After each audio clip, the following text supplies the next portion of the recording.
So I hinted at it when we were going across the league here on the Zach Kroll Sports Podcast. Jon Gruden, he is now no longer the head coach of the Las Vegas Raiders. Tom Pelissero of NFL Network announced on Monday night around 9 o'clock Eastern Time p.m.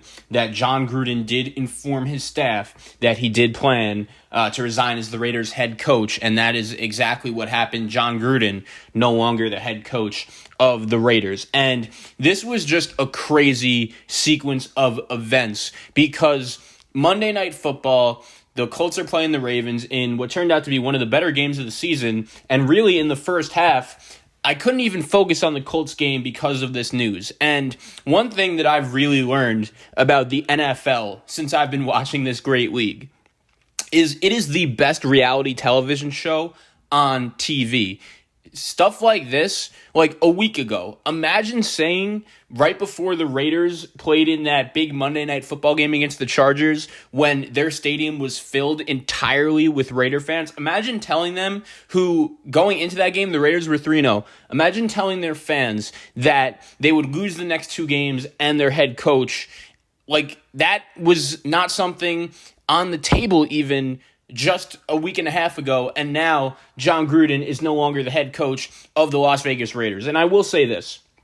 The other day, when the report came out regarding Jon Gruden and DeMaurice Smith, I did think that Jon Gruden ultimately had to apologize, and he did, and he said he was sorry, and I thought at the worst he was just going to get suspended for a handful of games. Obviously, that's not something you want breaking in the middle of your season. It's not ideal. But the craziest part of this story is that the reason why the NFL found the emails to begin with was because they were investigating Bruce Allen and the Washington football team, everything going on there. And it turns out that while Jon Gruden was still working at ESPN, he was just emailing all of these very offensive comments to Bruce Allen. It's almost like he was treating email like a text, and the NFL just happened to find these emails. And for me, even though I just said originally I expected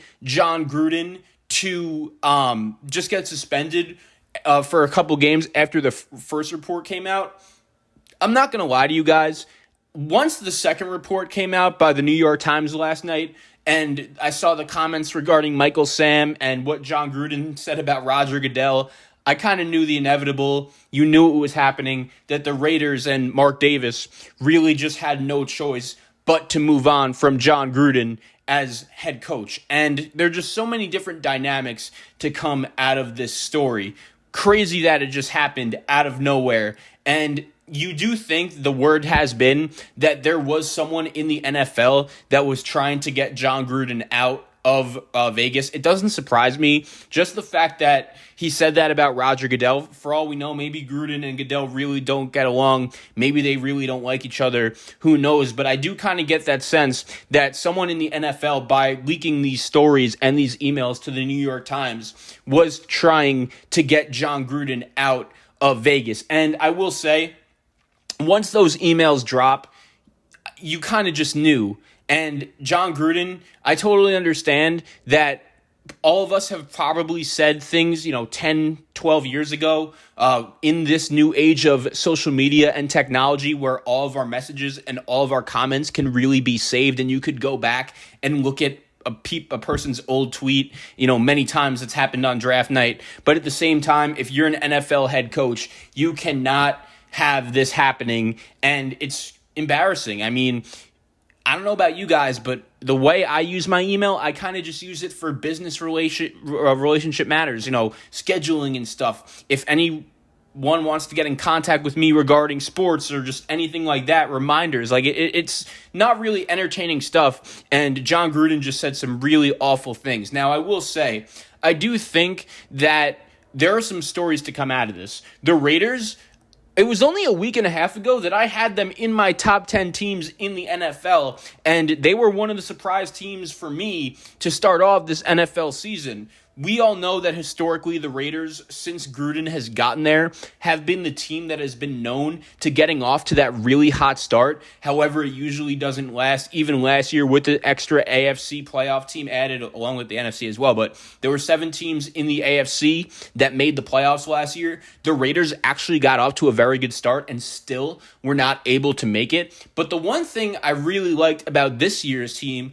was that their defense, which was one of the 5 worst units in the NFL last year, for the most part this year has played really well. Jon Gruden, late last season, decided to fire his defensive coordinator and his good friend Paul Guenther, and he brought in Gus Bradley.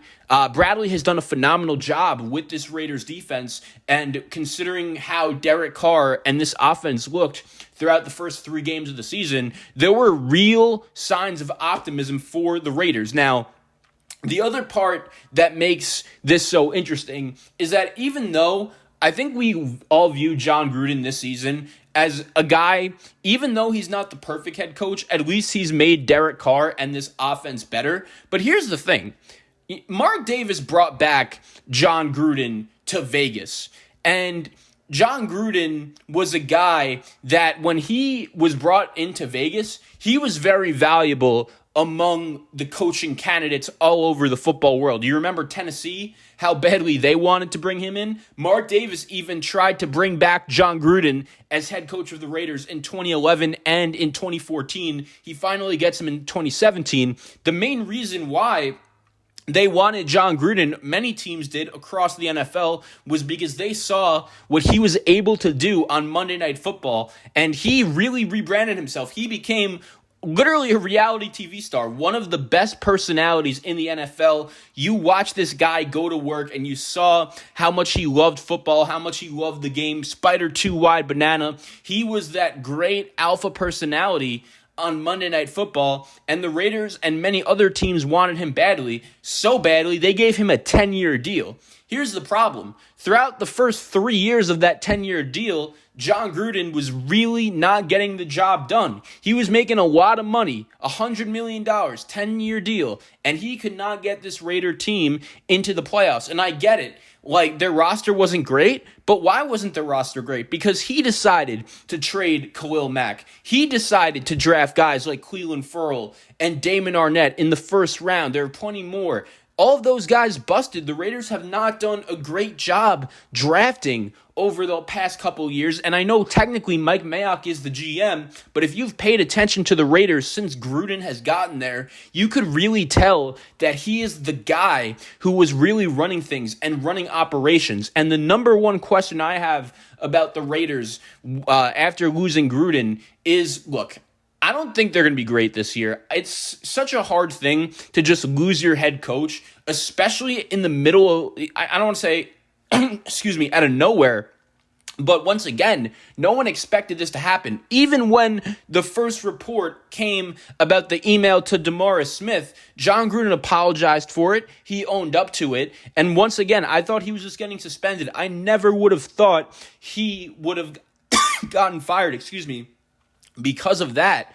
But more reports came out about the emails he was sending, and the inevitable just hit that Gruden was no longer going to be the head coach. Now, here's the other question. The Raiders are in Vegas. A lot of things have changed since they hired Jon Gruden. What not a lot of people are realizing is that before Gruden got there, and I get it, they were still in Oakland. Maybe moving to Vegas just changes everything, and that new stadium helps as well.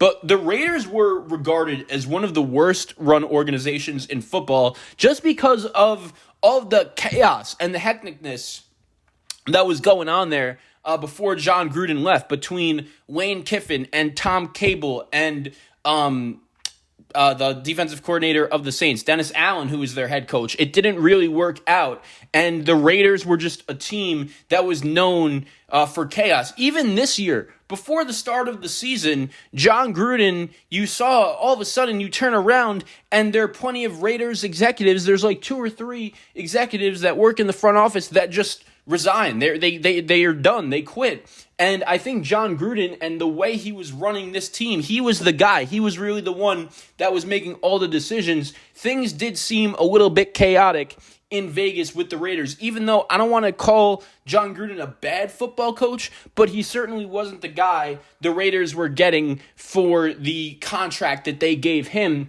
And now Jon Gruden is gone. The question I have is, would a guy like Brian Dable or a guy like Eric Bieniemy be willing to come into an organization like this, a situation like this, where even though they do have a pretty good quarterback in Derek Carr, they have some building blocks, Henry Ruggs, Darren Waller, Max Crosby. They have some blue chip players. Jonathan Abram has played much better this year. Maybe he could find the way into that conversation. They have some players that they could build around. However, after this just happened, how do other people perceive the Raiders' job?